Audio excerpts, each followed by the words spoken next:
Hello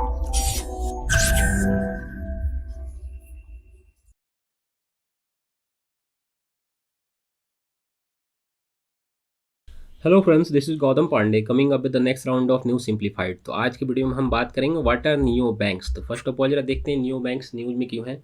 देखिए, world wide एक नया टेक्नोलॉजी स्टार्ट हो चुका है नियो बैंक्स का। अभी तक क्या हम ट्रेडिशनल बैंकिंग सिस्टम के विषय में जानते थे। हम जानते थे बैंकिंग में भी कोई कोऑपरेटिव बैंक होता है, कोई रूरल बैंक होता है, कोई अर्बन बैंक होते हैं, कमर्शियल बैंक होते हैं, अलग अलग तरह के बैंकिंग सिस्टम के विषय में हम जानते थे।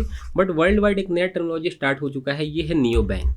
तो इस वीडियो में हम नियो बैंक क्या होता है उन सारी बातों को समझेंगे। साथ ही साथ ये भी जानेंगे कि आखिर नियो बैंक जो ट्रेडिशनल बैंक है उससे कैसे डिफरेंस होते हैं और क्या क्या डिफरेंसेज होता है इनके बीच, और साथ ही साथ इंडिया में नियो बैंक के सामने क्या क्या चैलेंजेज हैं उन सारी बातों को डिस्कस करेंगे। तो चलिए शुरू करते हैं। सबसे पहले समझते हैं कि आखिर ये नियो बैंक होता क्या है। देखिए, अगर लेमन टर्म में समझें तो ऐसा बैंक जिसका कोई फिजिकल ब्रांच नहीं होता है। यहाँ पर ये पॉइंट यहाँ याद रखना जरूरी है कि ऐसा बैंक जिसका कोई फिजिकल ब्रांच नहीं है। मीन्स अब आप सोचेंगे कोई फिजिकल ब्रांच नहीं है तो काम कैसे करेगा।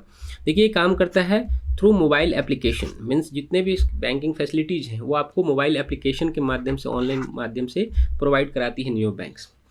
एग्जाम्पल के तौर पर अगर हम समझे, जैसे आप क्या कर देखते हैं, गूगल पे वगैरह यूज करते हैं, फ़ोन पे वगैरह यूज करते हैं, तो उसमें क्या होता है वो आपको ऐप के माध्यम से वो सारी बैंकिंग फैसिलिटीज़, कुछ बेसिक फैसिलिटीज़ प्रोवाइड करा देते हैं। खास करके ट्रांजैक्शन करना, पैसे पेमेंट वगैरह करना, बेसिक चीज़ें आपको प्रोवाइड करा देते हैं।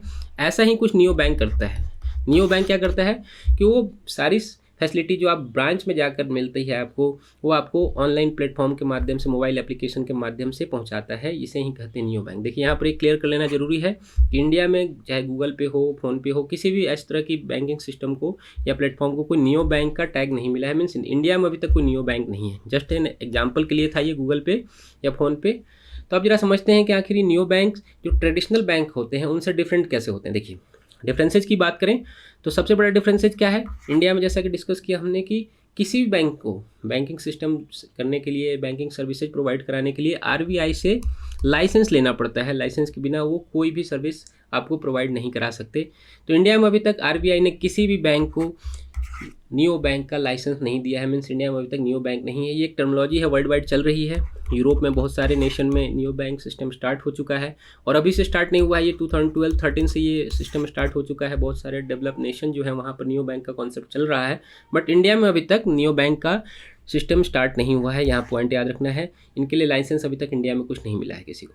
देखिए, अगर और डिफरेंसेस की बात करें तो क्या होता है, जो हमारी ट्रेडिशनल बैंकिंग सिस्टम है वो क्या होती है, बहुत मतलब कॉम्प्लेक्स होती है। आप यकीन मानिए कि अगर आपका खुद का एसबीआई में अकाउंट हो और आप किसी रूरल ब्रांच में चले जाएं और आपको खुद के पैसे निकालने हो, तो हो सकता है आपको 2-3 घंटे वेट करना पड़े, या हो सकता है बहुत सारे ग्लिचेज आ जाए आपके सामने। तो इस तरह की चीज़ों को ये नियो बैंक दूर करते हैं। नियो बैंक क्या करते हैं, बहुत सारी फैसिलिटीज़ होती हैं उन्हें पर्सनलाइज करते हैं एकदम। जैसे कि मान लीजिए कि आपको किसी दूसरे नेशन में, मान लीजिए कि आपको पेमेंट करनी है। मान लीजिए कि बहुत बड़ा बिजनेस पर्सन है आप, और आपको यूएसए के किसी क्लाइंट को पे करना है, या यूएसए के किसी क्लाइंट से पेमेंट लेनी है आपको। तो हो सकता है कि डॉलर में पैसा आपको चाहिए होगा या डॉलर में पे करना होगा। बट हो सकता है जो आपका इंडियन जो बैंक है, जो ट्रेडिशनल बैंकिंग सिस्टम हो, आपको वो फैसिलिटी प्रोवाइड ना करा सके। तो ऐसे सिचुएशन में क्या हो सकता है, नियो बैंक आपके लिए पर्सनलाइज सर्विस नया क्रिएट कर सकती है कि आप आसानी से डॉलर में पे कर सकते हैं, यूरो में पे कर सकते हैं। मीन्स आप समझिए कि पूरी तरह से आपके हिसाब से वो सारी सिस्टम को, फैसिलिटी को प्रोवाइड कराते हैं। ये मेन डिफरेंसेज है नियो बैंक और ट्रेडिशनल बैंकिंग सिस्टम के विषय में। तो क्या सुनने में तो बहुत अच्छा लग रहा है, बहुत अच्छी बात है, बहुत सारे बेनिफिट्स भी इसके हैं। बेनिफिट्स क्या क्या हो सकते हैं जरा समझते हैं। देखिए, सबसे इंपॉर्टेंट पॉइंट क्या है कि हेजल फ्री सर्विस आपको मिलती है। आपको किसी तरह का कोई ग्लिच सामना नहीं करना पड़ता, आपको किसी तरह की कोई समस्या का सामना नहीं करना पड़ता कि आपको बैंक जाना है, लाइन लगने हैं, 3-4 घंटे वेट करने हैं। तो इस तरह की चीज़ों से आपको छुटकारा दिला देते हैं। साथ ही साथ उनका जो सिक्योरिटी लेवल होता है बहुत ही एडवांस लेवल का होता है। मीन्स आसानी से कोई हैक करके आपके पैसे वगैरह को इधर उधर हेरा फेरी नहीं कर सकता है। और साथ ही साथ जो इनका इंटरफेस होता है, जैसा कि मोबाइल एप्लीकेशन वगैरह बात की, वो बहुत ही स्मूथ होता है। उसमें एआई वगैरह यूज करते हैं। क्या करते हैं, आप कभी भी 24/7 कोई भी इंक्वायरी करें तो आपको आसानी, एआई बेस्ड जो भी सिस्टम होती है वो आपको रिप्लाई करती है। ऐसा नहीं कि आपने किसी, आप मान लीजिए आपका कार्ड खो गया, आप 4 घंटे तक कस्टमर केयर में कॉल लगा रहे हैं, कोई कॉल नहीं उठा रहे, तो इस तरह की चीज़ों का सामना आपको नहीं करना पड़ता है। एआई बेस्ड सारी फैसिलिटीज आपको प्रोवाइड कराते हैं। उनका इंटरफेस बहुत ही स्मूथ होता है। ये तो बहुत एडवांस अगली बात होगी, बहुत एडवांस सिक्योरिटी देते हैं, स्मूथ फैसिलिटी देते हैं, बहुत सारे बेनिफिट्स हैं।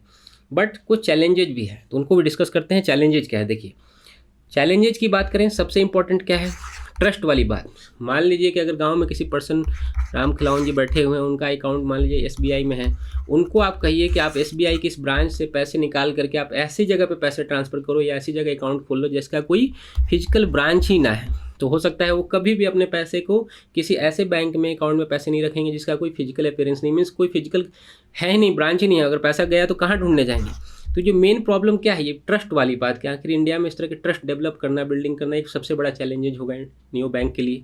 साथ ही साथ आरबीआई से जो लाइसेंस वाली बात है, रिकॉग्नाइज करना है, आरबीआई भी इतनी आसानी से नियो बैंक को रिकॉग्नाइज नहीं करेगा, क्योंकि पहले से जो हमारी ट्रेडिशनल सिस्टम चली आ रही है उसमें बहुत सारी ग्लिचेज हैं, बहुत सारी प्रॉब्लम है, उसे सॉर्ट आउट करना सबसे इंपॉर्टेंट है। उसके बाद जो नया टर्म है, नई सिस्टम है, उसे लॉन्च करना अच्छा होगा। तो ये एक प्रॉब्लम हो सकती है इंडिया में। तो देखिए, अभी तक किसी भी बैंक को इंडिया में नियो बैंक का टैग नहीं दिया गया है, ये क्लियर होना है, ज़रूरी है। तो होप आपको नियो बैंक के विषय में सारी बातें समझ में आई होंगी। Thanks for watching.